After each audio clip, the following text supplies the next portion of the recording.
Welcome mga kakusina dito sa ating YouTube channel, the Kusinera At Its Finest. And for our recipe today, we will be making melt in your mouth braised pork belly.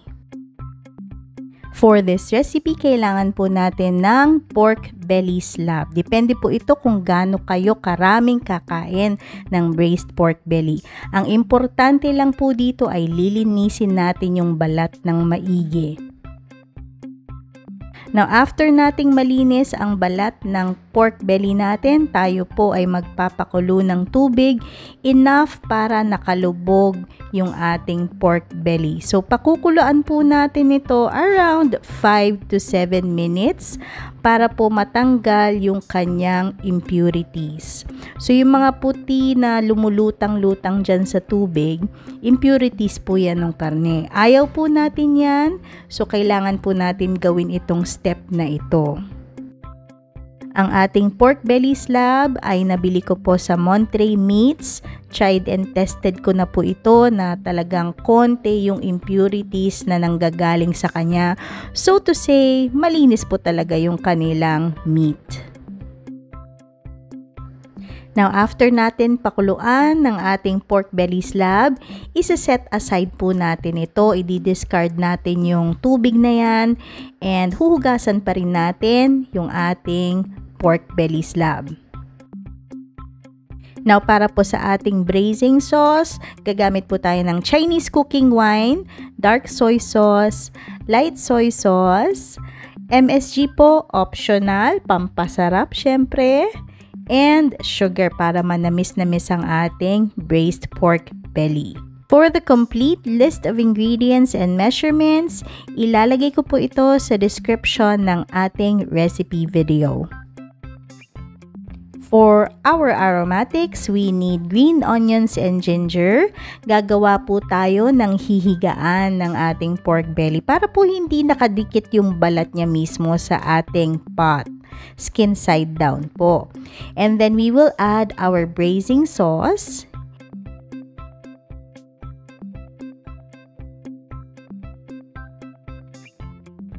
And enough water para po nakalubog yung kalahati ng ating pork belly slab.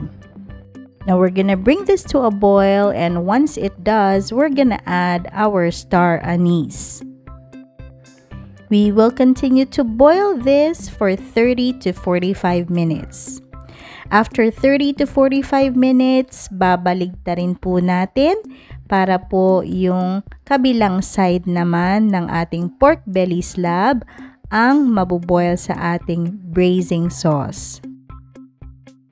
Now, once na binaligtad natin ang ating pork belly, medyo magugulo yung higaan niya. So, okay lang po yun.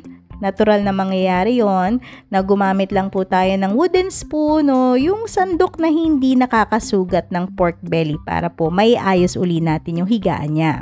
Pakukuluan po natin ito ulit ng 30 to 45 minutes in medium heat.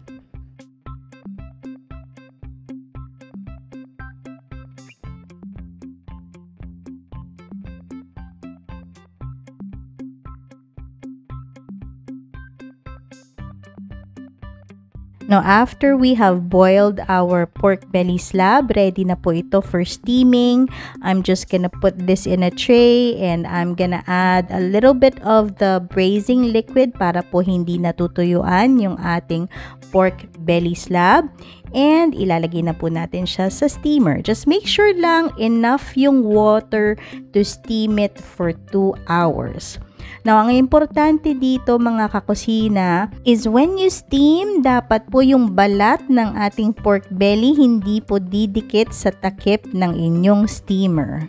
So, yung takip ko po, hindi po pwede. So, I improvised. I used aluminum foil and we're gonna steam it for 2 hours. Patience lang po ang kailangan, and after 2 hours, ganito na po ang ating braised pork belly. Jiggly na po yan, sobrang lambot na po yan, melt in your mouth na talaga siya.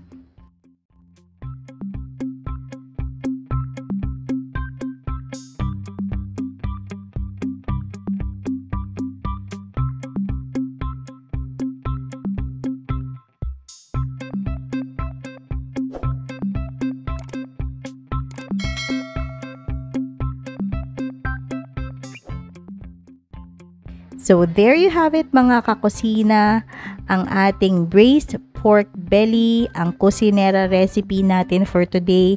Sana po ay nagustuhan ninyo itong video. See you again on the next one. Bye now!